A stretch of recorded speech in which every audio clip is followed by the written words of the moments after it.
আমার চ্যানেলে তোমাদের সবাইকে স্বাগত জানাই, তার সাথে সাথে জানাই শুভ সকাল। আশা করছি তোমরা সবাই ভালো আছো আর আমিও বেশ ভালো আছি। আজকের সকালটা না হয় তোমাদের সাথে শুরু হলো এখান থেকে, আর মানে ভিডিওটাও শুরু করলাম এই সকালবেলা এখান থেকে। তো চলো আজকে সারাটা দিন কীভাবে কী কাটায় না কাটায়, প্লাস তোমাদের সঙ্গে অনেক কিছু শেয়ারও করা আছে স্বাদের ব্যাপার স্যাপার নিয়ে। মানে আমাদের সেমন্তন্ন হলো 7 মাসে, সেই সমস্ত কিছু নিয়ে তোমরা অনেক কিছু জিজ্ঞাসা করেছো। আমি সব কিছুর প্রশ্নের উত্তর এক এক করে দেওয়ার চেষ্টা করবো। একটু সময় লাগছে, ঠিক আছে, একা হাতে সবটা করছি তো সেই জন্য হয়তো একটু সময় লাগছে। দেখো, ভিডিও করা, এডিট করা, তোমাদের সামনে মানে পোস্ট করা, সেগুলো তোমাদের সামনে নিয়ে আসা, সব কিছু যেহেতু একা হাতেই সামলাতে হয়, সেই কারণে হয়তো একটু টাইম লাগছে, কিন্তু সবটাই তোমাদের সঙ্গে শেয়ার করবো। তোমাদের যা যা কোশ্চেন আছে আমাকে জানিও, আমি সব কিছুর অ্যান্সার দেবো এক এক করে। তো সেই সমস্ত কিছু নিয়েই আজকে চলে আসা, আর আজকে এখান থেকে শুরু করলাম ভিডিওটা। আর আজকে সকালবেলা না মা বাবা বাড়িতে নেই, গেছে একটু মাঠে গেছে, আমাদেরই মাঠ আছে তো, তো সেখানেই গেছে। আর অর্পণ রয়েছে বাজারে। রান্না বান্নার পাট মোটামুটি চুকিয়ে রেখে গেছে মা সকালের খাওয়ার মতো। তো ওই আর কি সকালবেলা মানে কোনো কিছু করতে লাগবে না। আমি জাস্ট নিচেই কালকে আসিনি, তো ভাবলাম আজকে সকালবেলা না নিচে আসি, বিকালবেলা আর আসবো না, যেহেতু বাড়িতে কেউ নেই, তো সেই কারণে আর কি এখানে আসা। তো এখন বেশ কিছুক্ষণ থাকবো, তোমাদের সঙ্গে টুকিটাকি অনেক কিছু শেয়ার করবো। তো চলো একবার না হয় বাগানটা ঘুরিয়ে দেখায়। অনেক দিন হলো আমার নিচের বাগান তোমাদের সঙ্গে শেয়ার করা হয়নি, তো ভাবলাম চলো এখন না হয় একটু নিচের বাগানটা শেয়ার করি আস্তে আস্তে। আমাদের কোথায় প্যান্ডেল হয়েছিল, কিভাবে হলো না হলো, সবটাই তোমাদের সঙ্গে শেয়ার করবো। চলো, এখানে বেশ কিছু গাছ দেখছো, এই গাছগুলো এখানে ছিল না। এখানে যে চৌকিটা ছিল সেই চৌকির উপরে ছিল, প্লাস হচ্ছে চৌকির পাশেও ছিল, সেগুলো আবার এদিকে সরানো হয়েছে। কেন না, এই জায়গাটা ক্লিন করার জন্য। তো এই যে দেখতেই পাচ্ছ উঠোনটা এখন পুরো খালি, বেশ ভালো লাগছে কিন্তু খালি হয়ে। আর এই দেখো গাছপালা সব সরানো হয়েছে, আর এই দিকের গাছগুলো সরানো হয় না। এখানে যেহেতু অনেক তুলসীর ঝাড় রয়েছে গাছের, তো এগুলো তো আর কিছু করা যায়নি। আর জ্যান্ত তুলসী গাছ তুলতেও নেই, আমি যতটা না পারা যায় তুলতে নেই। আর এই যে এক এক করে দেখায়, পায়রার ঘর এখন আটকানো রয়েছে যেহেতু মা বাড়িতে নেই। আর এই দিকটা দেখো পুরো ক্লিন। আমাদের এই পোর্শন দিয়ে পুরো প্যান্ডেল হয়েছিল এই জায়গাটাতে। তো এই জায়গাটাতে প্যান্ডেল হয়ে অনেক মানুষও ধরেছিল, মানে কী বলো তো, খাওয়ার প্যান্ডেল হয়েছিল, তো অনেকগুলো টেবিল চেয়ার ধরেছিল। তো বাবা তো তারপর থেকে বলছে এখানে আর কোনো পার্মানেন্ট গাছ লাগাবে না, যাতে এমনি টব টব রাখো, কিন্তু পার্মানেন্ট কোনো গাছ যাতে না লাগানো হয়। পরবর্তীতে যে কোনো অনুষ্ঠানে আমাদের এখানে প্যান্ডেল করলে মোটামুটি হয়ে যাবে। বেশ অনেকগুলো মানে 50-60টার উপরে সিট হয়েছিল এইটুকু জায়গাতেই, ভাবতে পারছো। ওই ওখান থেকে দেখতে পাচ্ছ যে ক্লিন হয়ে রয়েছে, ওই যে ওখান থেকে এই যে এইটুকুতেই এতগুলো ধরে গেছিলো, তো বেশ ভালো। এই জায়গাটা মা মনে হচ্ছে দোপাটির চারা দিয়েছে, বীজ ছিটিয়েছে। তো দেখো এই সমস্ত টবগুলো সব সাইড করা হয়েছে, মানে এইগুলোতে যেগুলো ছড়ানো ছিটানো ছিল, প্লাস অন্যান্য যে সমস্ত গাছ ছিল সেগুলো সব তুলে ফেলা হয়েছে। আর এই যে টবগুলো সব সাইডে সরানো হয়েছে। গাছটা আমার হচ্ছে পড়ে গেছে, গাছের ঝাড়টা খুব সুন্দর, দেখো কি ভালো লাগে দেখতে।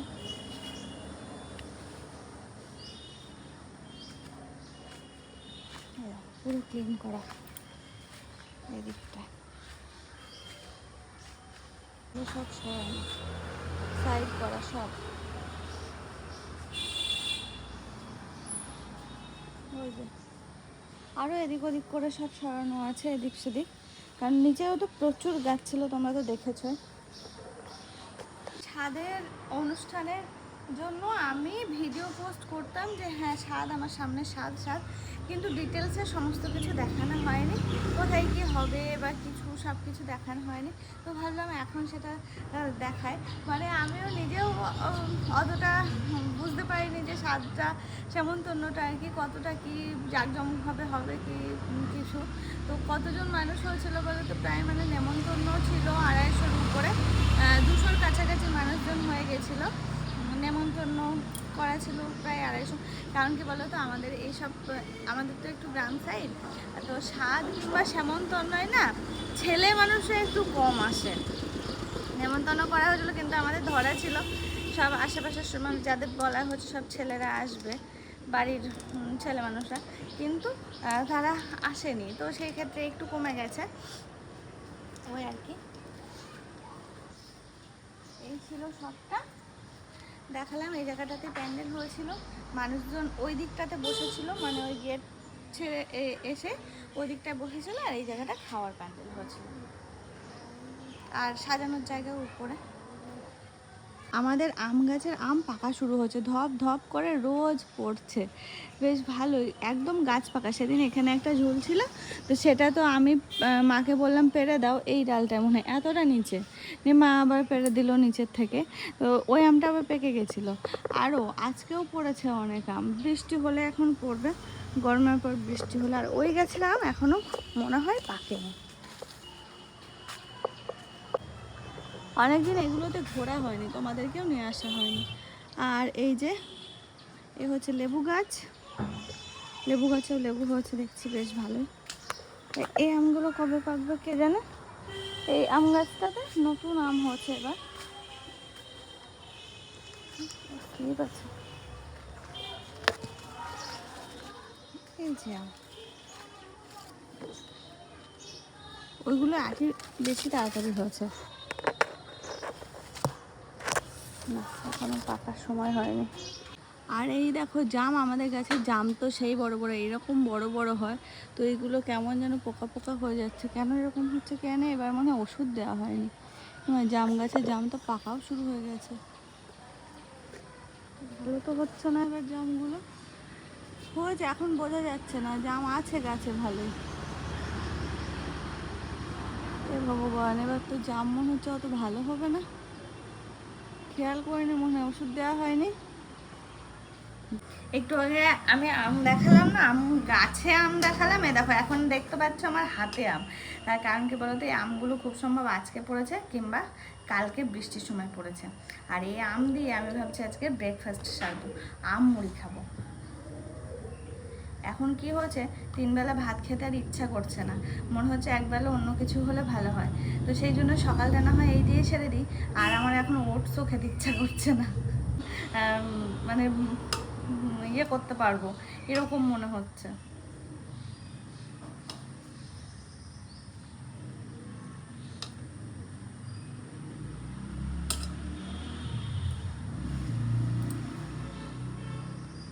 তো আম আর মুড়ি খাবো সকালবেলা, ব্রেকফাস্টটা কেমন হয় তোমরাই বলো। একটা আম তো দেখে মনে হচ্ছে খুব মিষ্টি, আর এটা কি হবে বুঝতে পারছি না। আর এই দেখো সেই মুড়ি, এই বাবা আম ছাড়ানোর সাথে সাথে মাছি ভ্যান ভ্যানে শুরু হয়ে গেল পুরো। এই আম আর মুড়ি দিয়ে এখন আমার ব্রেকফাস্ট হবে। খাওয়া দাওয়া সেরে বসে আছি, অর্পণ এসেছিল, খেয়ে আবার চলে গেল, আমি একাই রয়েছি বাড়িতে। আর জানো আমাদের না কালকে থেকে কারেন্ট নেই, তবে আমাদের যে এখনো পর্যন্ত অসুবিধা হচ্ছে না, ব্যাটারিতে কতক্ষণ চার্জ থাকবে জানি না, যাই হোক করে চলছে কষ্টে সৃষ্টে। ফোন করা হচ্ছে, কিন্তু শোনা গেল যে আমাদেরও আগে নাকি 200 জনের মানে কল রয়েছে, সেসব সেরে তারপরে আসবে ইলেকট্রিক অফিস থেকে গাড়ি। আর যেহেতু মিটারের সমস্যা হচ্ছে, তো এমনি মিস্ত্রি দিয়ে হবে না, ওনাদেরই লাগবে। তো সেই জন্য আমরা মানে এতটা চেপে চেপে কারেন্ট ব্যবহার করছি না, দেখো হালকা একটু গরম লাগছে তাও ফ্যানটা চালাচ্ছি না, ওই কারণে যে না যেটুকু বাঁচে। কারণ আজকেও যদি ঠিক না হয় তাহলে তো বুঝতেই পারছো, রাত্রে যদি ঠিক না হয় তো বিকালের দিকে আশা করছি হয়ে যাবে। কি সমস্যা হলো কে জানে, কালকে একটু ঝড় হলো, খুব যে বেশি ঝড় হচ্ছে তা তো বুঝতে পারিনি, কিন্তু অনেকের নাকি এরকম সমস্যা হচ্ছে, ওদিক থেকে কিচ্ছু বোঝা যাচ্ছে না কি হলো, ফিউজ টিউজও কাটেনি, কিচ্ছু হয়নি।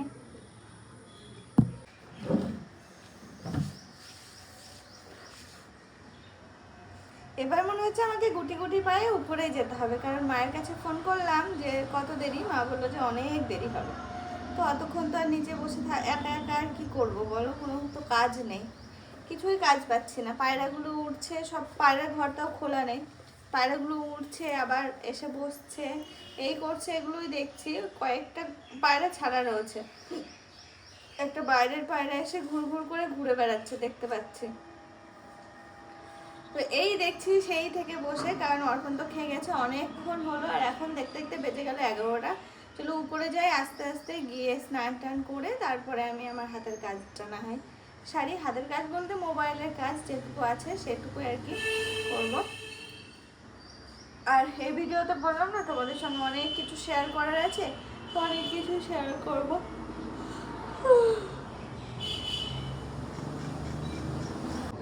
আমাকে ওই বাড়ি থেকে বারবার করে যাওয়ার কথা বলছে, একই কথা বারবার করে বলছে।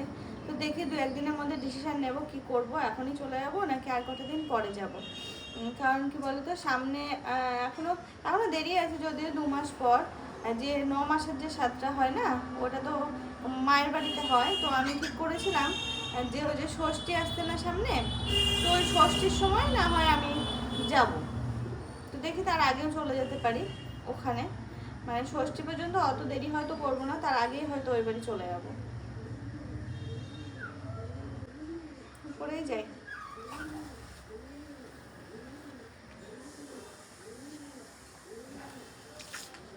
আজকে আমি আম খাচ্ছি, দেখো দেখলাম যে একটা আম এরকম মানে শক্ত একটা আম রয়েছে, সেটা আবার নিয়ে এলাম আমি।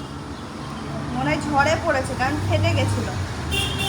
এরকমভাবেই কাটলাম, কোড়াইনি, এরকমভাবেই কেটেছি। জাস্ট ওই যে ট্রেনের মধ্যে যেমন দেয় না, সেরকম কাটার চেষ্টা করলাম, কিন্তু সব ছড়িয়ে গেল, আঠি থেকে সব কিছু বেরিয়ে এলো।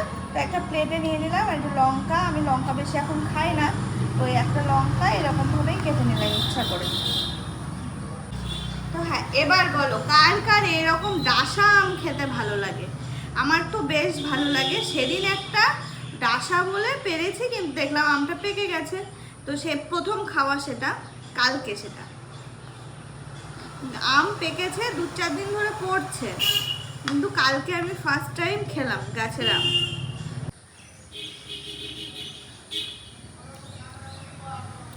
মিষ্টি মিষ্টি হয়ে গেছে, বেশ লাগছে।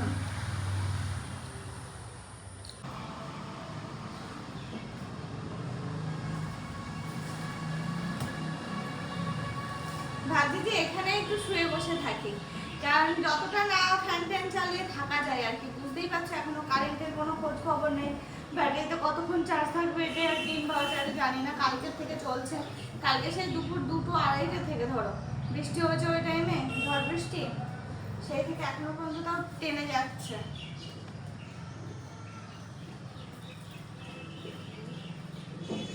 ভগবান, আমি না হয় পারতে যাচ্ছি, কিন্তু আমার তো শোয়া বসা অসুবিধা হবে, খুব সমস্যা। এখন নিচেই ঠিকঠাক করে বসতেই পারি না, বসাটা উচিতও না, নিচে হবে না গো, বিছানাতেই থাকতে হবে আমার। ফ্যান চালায় বা না চালায়, দেখতেই পাচ্ছ স্নানটা হয়ে গেছে মোটামুটি। একটু চুল টুলগুলো আমার এখন আঁচ লাইনি, চুলটা জাস্ট ছাড়লাম, চুলে আর জল দিইনি আজকে।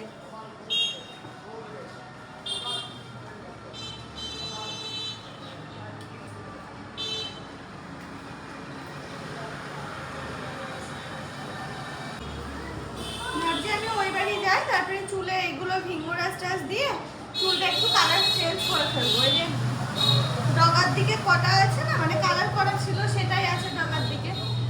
আর ভাবছি যে ওই বাড়ি গিয়ে ভিঙ্গোরাজ, এখন তো আর অন্য কিছু দিতে পারবো না, কেমিক্যাল জাতীয় কোনো কিছু, তো ভিঙ্গোরাজ টাস বা কোনো কিছু এরকম কালো হয় এরকম কিছু দিয়ে একটু কালারটা চেঞ্জ করে ফেলবো। জীবনের প্রথম আমার চুল এত বড় হলো। বৌদি সেদিন বলছে চুল বেঁধে দিতে গিয়ে, কোনোদিন এত বড় হয়েছে? আমি বলছি কোনোদিন না। তো অর্পণ বললো বেবি হয়ে যাক, তারপরে মেলা করে ফেলবো। সারাটা দিন এখানে গরম আছে, তখন দেখালাম পাটি পাততে গিয়েও পাততে পারলাম না, যে নিচে ওঠা বসার কষ্টের জন্য। কিন্তু কি হয়েছে বলো তো, গেছে ব্যাটারির চার্জ শেষ হয়ে, ফ্যান যাওয়া চলছিলো, বা ঘরে একটা ফ্যানই চালিয়েছিলাম মানে আজকে, তো সেটাও গেল বন্ধ হয়ে। তারপরে না পেরে বাইরে এসে এখানেই মানে লুটালুটি করছি, শুচ্ছি, বসছি, শুতে পারছি না, অসুবিধা হচ্ছে এখানে শুতে। এ বসে বসে কাটাচ্ছি। অল্পনা কিছু কাজ ছিল, সে সমস্ত কিছু করে ও বেরিয়ে গেল এখন, আর এই যে আমি এখনও এখানে বসে আছি, আর ইলেকট্রিকের গাড়ি এসেছে, এই কিছুক্ষণের মধ্যে আশা করছি ঠিক হয়ে যাবে। মোটামুটি আধ ঘন্টা তো লাগবেই। এই আমাদের নাকি এই তারটা, কানেক্টিং যে তারটা, সেটা নাকি খারাপ হয়ে গেছে। এমনি অন্য কোনো যে খুলে গেছে বা কিছু আমরা তো নিজে চোখে দেখে কিছু বুঝতে পারছি না। তো ওনারা একবার দেখে গেছিলেন, বলেছিলেন যে ওটা নষ্ট হয়ে গেছে, ওটা চেঞ্জ করতে হবে। তো ওটা এখন চেঞ্জ করা হবে, তারপরে দেখা যাক কী হয়। ব্যাটারির জন্য এই কারণে এদিকে আবার সন্ধ্যা লেগে আসছে, আর সারাটা দিন তোমাদের সামনেও আসা হয়নি। এই গরমে না খুব কষ্ট হলো আজকে, অনেক দিন পর এরকম গরমে কষ্ট পেলাম, খুব অসুবিধা। প্লাস আমার এই অবস্থা, সারাক্ষণ এই যে হাত পাখা, এরকমভাবে হাত পাখায় হাওয়া খেয়ে খেয়েই যাচ্ছি। না একটু ঘুমাতে পারলাম, না একটু আরাম করে শুতে পারলাম আজকে। অর্পণা আবার বেরিয়ে গেল।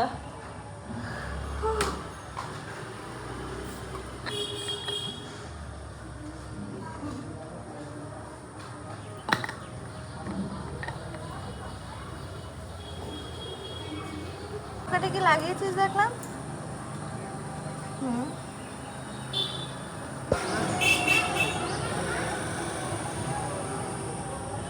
আগে থেকে কারেন্টের কষ্ট পাচ্ছে। দেখো এদের কাছে মাত্র 5 মিনিটের কাজ। ওই পোল থেকে আমরা এই দিক থেকে নিলাম লাইনটা, এইটাতে নিয়ে এসে জয়েন করে দিল, ব্যাস হয়ে গেল। বাবা রে বাবা।